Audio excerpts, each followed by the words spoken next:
अब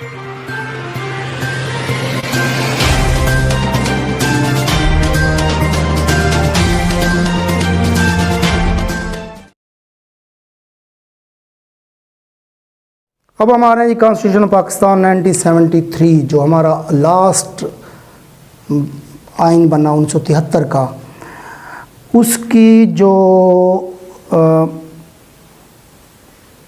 क्रिएट हुआ था वो 19 अप्रैल 1973 को उसको असम्बली में पास हुआ था और मुल्क में लागू हुआ था 14 अगस्त 1973 को। इसमें 12 शेड्यूल हैं, 12 हिस्सों पर मुश्तमिल है। 12 शेड्यूल में पहले मैं आपको तरतीब वाइज शेड्यूल समझा रहा हूँ कि पहले शेड्यूल में क्या है। 1 से लेकर 40 तक, ये बुक्स रहने दें बुक्स रहने दें, इस तरह नहीं। 1 से 40 तक जो पहला शेड्यूल है उसके अंदर फंडामेंटल राइट्स और प्रिंसिपल ऑफ पॉलिसीज आते हैं। ये मैं फिर डिटेल से आपको बताता हूँ। Fundamental rights and principle of policies. फिर आपके पास 41 से 100 तक जो है वो आपकी फेडरेशन ऑफ पाकिस्तान है। फेडरेशन में ध्यान रखना कि फेडरेशन जब बात हम काउंट करेंगे तो उसमें हमारी ये प्रेसिडेंट आ जाएगा, प्राइम मिनिस्टर आ जाएगा आपका, प्रेसिडेंट और प्राइम मिनिस्टर और नेशनल असम्बली। ये पूरा प्रोसेस जो है ये 100 तक जाएगा। 100 से लेकर आपका 140 तक जो है ये प्रोविंसेस हैं। इनमें फर्दर भी तकसीम है लेकिन हम अभी तरतीब से चल रहे हैं। 100 से लेकर 140 तक सूबाई असम्बलियों की बात होगी। 140 141 से 159 तक जो है ये relation between federation and provinces. आजकल एक बहस चली हुई है, सिंध कहती है जी विफाक ने ये कर दिया, विफाक कहते हैं सिंध हुकूमत के पास अख्तियारात थे, वो उसने काम करना था कोरोना पे। पिछले दिनों में बहस, ये डिस्कशन कहाँ पे है? 144 143 यहाँ पर ये फेडरेशन और प्रोविंसेस के दरमियान ताल्लुकात है, जहाँ पर आपका NFC अवार्ड भी है कि किस तरह विफाक सूबों को उनका हिस्सा देगा। नेशनल फाइनेंस अवार्ड जो है NFC, वो आपको किस तरीके से तकसीम करेगा आबादी के लिहाज से और अपने पास कितना रखेगा। बहरहाल वो उसमें आ जाता है। उसके बाद आ जाएं 160 to 174 में ये आपके फाइनेंस, प्रॉपर्टी, कॉन्ट्रैक्ट्स और मुख्तलिफ सूट्स आ जाते हैं। 174 के बाद आप आ जाएं जुडिशरी पे, क्योंकि ये जुडिशरी आपकी कॉन्स्टिट्यूशन का हिस्सा है। कॉन्स्टिट्यूशन के तहत ही आपके जजेस का तयन होता है ना। तो जुडिशरी आपकी चले जाएगी 175 से 212 तक, इसमें सारी जुडिशरी आ जाएगी। बाद में हम इसको अलहदा कर लेंगे, सुप्रीम कोर्ट कहाँ तक है और हाई कोर्ट्स कहाँ तक चल रही है। इसमें आपको भाई 213 से 226 तक इलेक्शन कमीशन आपका आ जाता है। 213 से 226 तक इलेक्शन कमीशन। 227 से 231 तक इस्लामिक प्रोविजंस हैं। इसमें इस्लामी नज़रियाती काउंसिल, मुल्क के अंदर इस्लामी कानून किस तरह नफज करेंगे। उसके बाद 232 से 237 तक एमरजेंसी प्रोविजंस हैं, बल्कि ये 10वें शेड्यूल में है, क्योंकि सिर्फ 2 पर मुश्तमिल जो है वो 38 और 39 जो है वो आपकी कॉन्स्टिट्यूशन में अमेंडमेंट कैसे होगी। अभी हम बात कर रहे थे ना कि एक नया कानून बन रहा था, कुछ कानून बने हुए भी तो है ना पहले से, उसमें तरमीम करनी। मसलन एक तरमीम नवाज शरीफ ने की थी कि पार्टी का सदर जो है वो अगर फॉर एग्जाम्पल कादियानी होगा नहीं बन सकता, नाअहल होगा नहीं बन सकता, तो उन्होंने तरमीम करा दी कि चाहे वो नाअहल भी होगा तब भी वो सदर बन सकता है पार्टी का। तो वो अमेंडमेंट आ गई। नया कानून तो नहीं आया, पिछले कानून में उन्होंने अमेंडमेंट करा दी। तो अमेंडमेंट होती है 239 238 आपका जो है अमेंडमेंट, और 240 से लेकर 280 तक ये आपके पास मिसलिनियस होती हैं, मिली जुली मुख्तलिफ़ किस्म की। अब आ जाए स्टार्ट में, जो आपको याद करने की अहम चीज़ है। फर्स्ट आपके जो है वो पहले 1 से लेकर 6 तक डेफिनीशंस हैं मुख्तलिफ़ चीज़ों की। स्टेट क्या है, पार्लियामान क्या है, नेशनल फाइनेंस अवार्ड क्या है, नेस्ट जो आपकी नज़रियाती कौंसल है, इस्लामिक आइडियालॉजिकल कौंसल है, वो क्या है, इकोनॉमिक ECC का कहते हैं इजलास हुआ है। तो इकोनॉमिक जो आपकी कौंसल है वो क्या है, उसको डिफ़ाइन किया गया है। यहाँ पर आपकी जो मेजर ऑब्जेक्टिव याद करने की है वो है हाई ट्रीज़न, आर्टिकल 6। आर्टिकल 6 जो है उसके तहत संगीन गद्दारी का मुकदमा कायम होता है। ऐसा शख्स जो रियासत को मानने से इनकार कर दे, रियासत के कवानीन को, आइन को मानने से इनकार कर दे, रियासत के आइन को तोड़ दे, उस पे आर्टिकल 6 के तहत संगीन गद्दारी का मुकदमा होगा, जिसकी सज़ाए मौत है। मुल्क का बागी कहलाएगा, वो गद्दार कहलाएगा। जिसने मुल्क को नहीं माना, रियासत को नहीं माना, ये आर्टिकल 6 के तहत इसमें शामिल की गई थी ताकि इसको कायम रखा जा सके। सदर ज़ियाउल हक ने इसको जो है ना मजलिस शूरा का नाम दिया था। अब जो 8 है, 8 से लेकर 28 तक, 8 से लेकर 28 तक याद रख लें, वैसे ज़िंदगी में काम आएंगे। फंडामेंटल राइट्स हैं। हर शख्स, आप जो बैठे हैं ना, मसलन यहाँ पर एक इदारा बनाए बैठे हैं, कोई कानून आपको इदारा बनाने से नहीं रोक सकता। ये मैं भी आपको आर्टिकल बताता हूँ कौन सा कहता है, 25 है, 22 है, 24। Right of business, right of trade, right of religion, right of speech,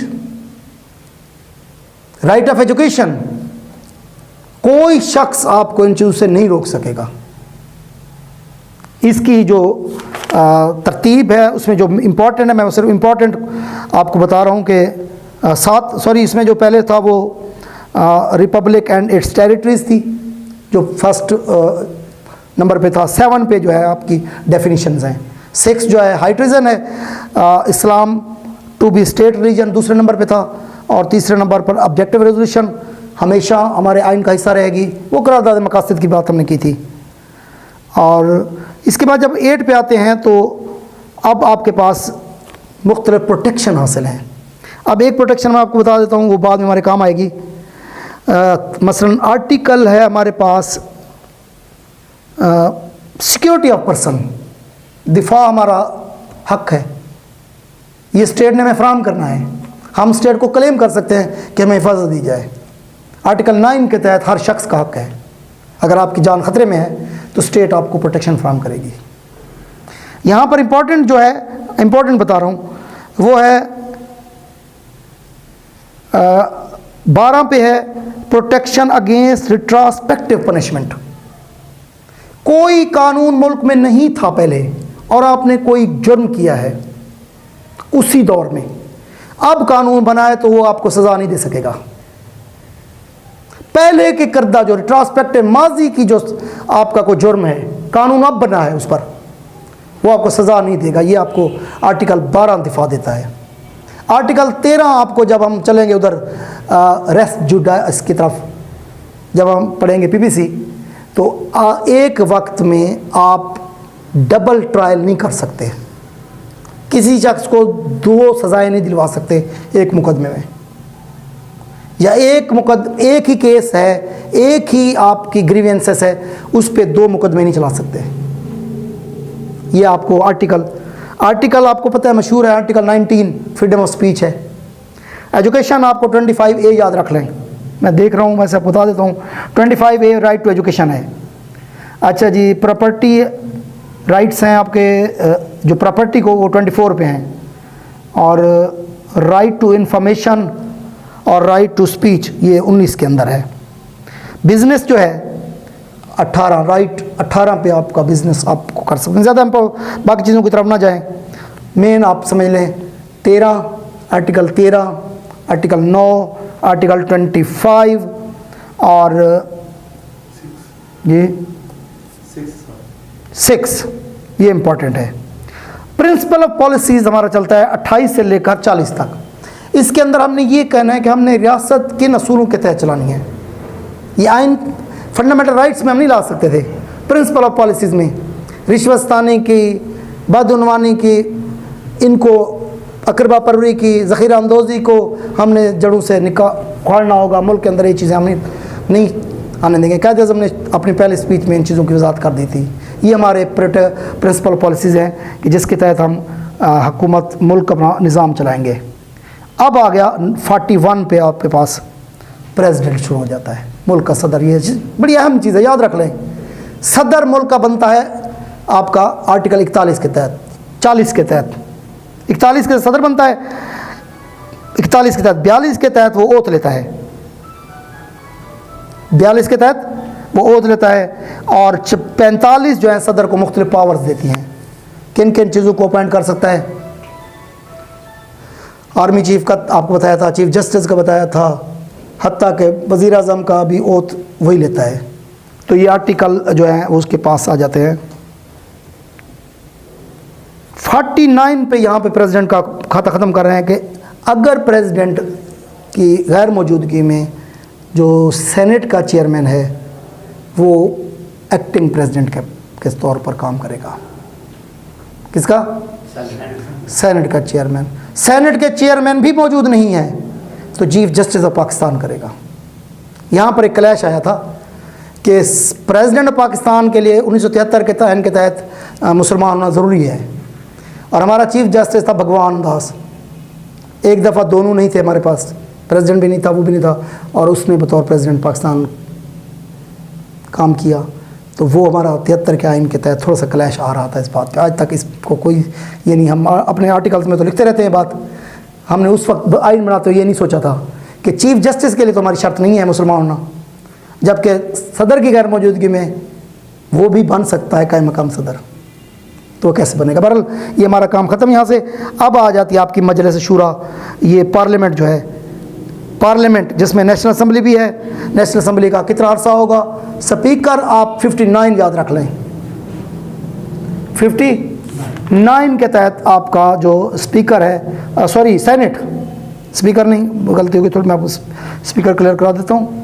speaker deputy speaker का होता है 53 के तहत, 53 के तहत स्पीकर, डिप्टी स्पीकर, और 59 के तहत सेनेट का इलेक्शन होता है। याद रख लीजिए, ऑब्जेक्टिव आपकी इंपॉर्टेंट है।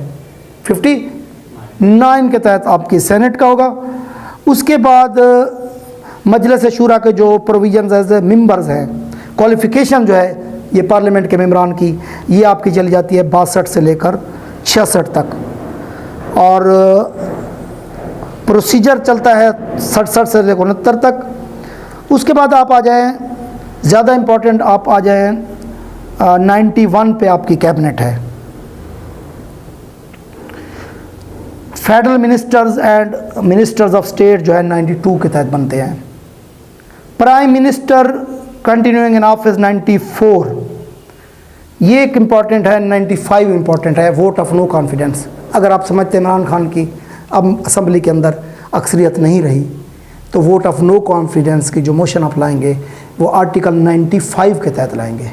95, आर्टिकल 95 के तहत आप अदम एतमाद के वोट की तहरीक आप पेश करेंगे। ये क्लियर? यहाँ तक इम्पोर्टेंट बता रहा हूँ। अपॉइंटमेंट ऑफ गवर्नर जो है ये 101 पे है, इससे पहले बल्कि 100 पे अटॉर्नी ऑफ जनरल होता है। 101 पे आपका गवर्नर है, 105 तक ये गवर्नर जाता है। 106 से लेकर ये आपकी चली जाती है 128 तक, ये आपकी सूबाई असम्बलियों के मुख्तलिफ मसाइल है, मुख्तलिफ मराहल है। 128 से 129 से लेकर 140A तक ये आपकी आ जाती है सूबाई हुकूमतें, सूबाई हुकूमतें, और सूबाई हुकूमतों की कैबिनेट 130 पे होती है। 141 से लेकर जिस तरह हमने पहले पढ़ा था 144 तक ये आपकी फेडरेशन और जो आपके सूबे हैं उनके दरमियान जो ताल्लुकात हैं। अब आप इम्पोर्टेंट पे आते हैं तो काउंसिल ऑफ कॉमन इंटरेस्ट, ये याद रख लें 153 पे काउंसिल ऑफ कॉमन इंटरेस्ट, मुश्तरका मफादात की कौंसल, ये 100। अब आ जाते हैं और इम्पोर्टेंट पे आ जाते हैं इधर 160, 70,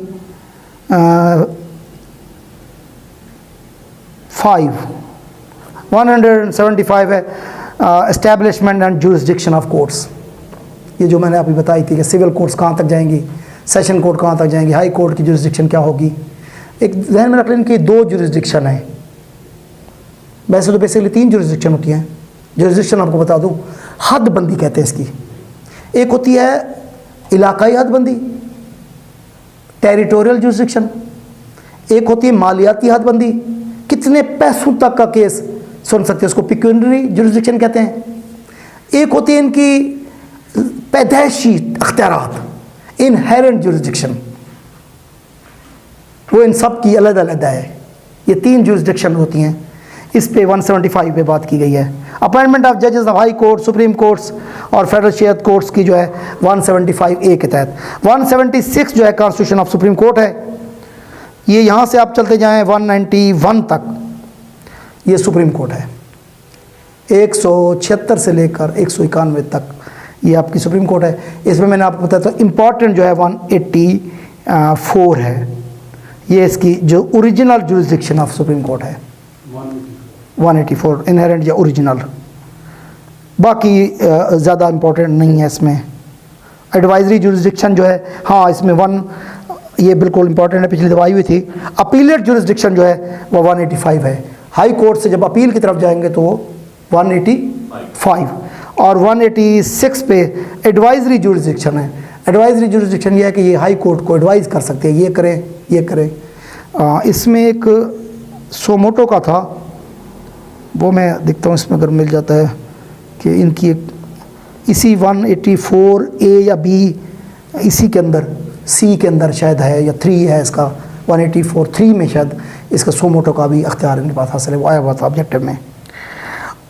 192 से कॉन्स्टिट्यूशन ऑफ हाई कोर्ट आ जाती है, 192 से। और 199 जो है वो हाई कोर्ट की इनहेरेंट या ओरिजिनल जुरिस्डिक्शन है। 199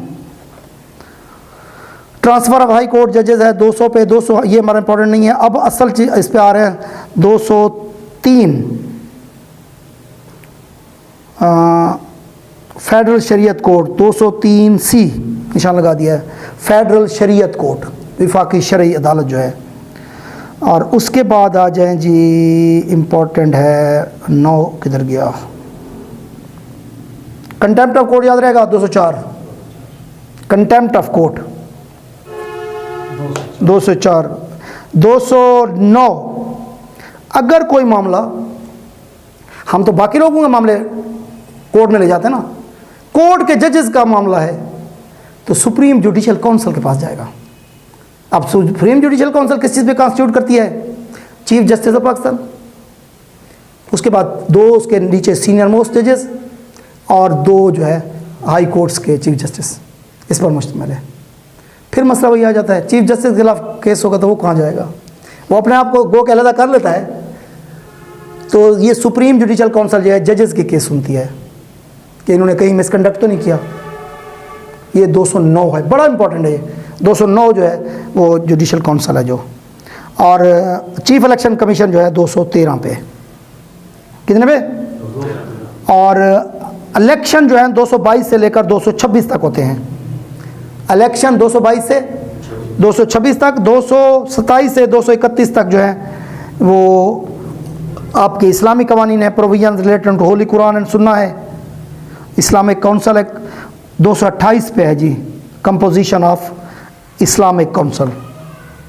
मुख्तलिफ मकतबा फ़िक्र के लोग इसमें शामिल हैं। इस्लामी नज़रियाती काउंसिल आजकल जिसके हेड जो है वो किबला अयाज साहब हैं।